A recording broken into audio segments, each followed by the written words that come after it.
Friends ನಮಸ್ತೆ. ನಾವೀಗ ಸದ್ಯಕ್ಕೆ ಕಾಶಿದಲ್ಲಿರೋದು. ಇವಾಗಿನ ಪರಿಸ್ಥಿತಿ ನೋಡಿ, ಇಲ್ಲಿ ಎಷ್ಟು ರಶ್ ಇದೆ ಅಂದರೆ ಸರಿಸುಮಾರು ಇವಾಗ ನಿಂತ್ಕೊಂಡ್ರೆ ಪಾಳೆಗೆ ಒಂದು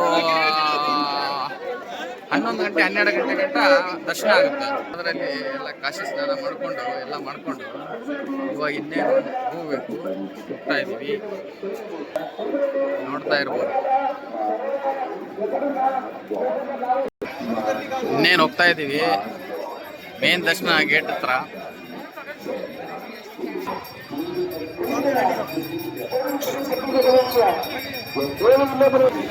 ಇಷ್ಟೆಲ್ಲ ಜನಗಳು ಪಾಳ್ಯಾಗ ನಿಂತು ಏನೇ ಮಾಡಿದ್ರು ಪಾಳೆ ಸಾಕ್ತಾ ಇಲ್ಲ. ಹಾಗಾಗಿ ಇಲ್ಲಿ ಜನಗಳ ಭೀತಿಗಳು ತುಂಬ ಭಯಂಕರ ಇದೆ, ನೋಡ್ತಾ ಇರ್ಬೋದು.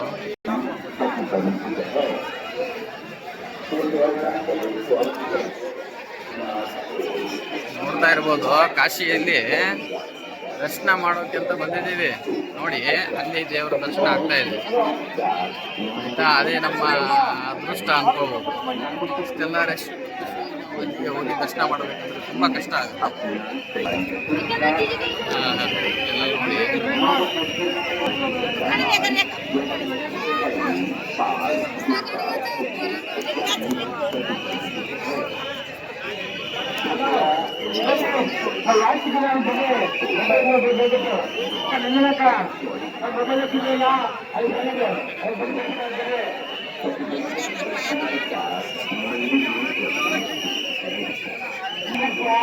ಇಲ್ಲೆಲ್ಲ ನೋಡ್ತಾ ಇರ್ಬೋದು ತುಂಬಾ ರಶ್ ಅಲ್ಲಿ. ನಮ್ಮ ಫ್ಯಾಮಿಲಿಯವರು ಯಾರು ಸೆಲ್ಫಿ ಹೊಡ್ಕೊಂತಿದ್ದಾನೆ ಇಲ್ಲೊಬ್ಬ. ದರ್ಶನ ಮಾಡೋಕ್ಕಾಗದೆ ಸೆಲ್ಫಿ ಹೊಡ್ಕೊಂತಿದ್ದಾನೆ ಹೆಂಡತಿ ಜೊತೆ ಇವನೊಬ್ಬ. ನಮ್ಮ ಜನ ಇಲ್ಲಿ ಒಂದು ದರ್ಶನ ಮಾಡ್ತಾ ಇಲ್ಲ. ಇದೇ ದರ್ಶನ, ಅದೇ ದರ್ಶನ ಈಗ.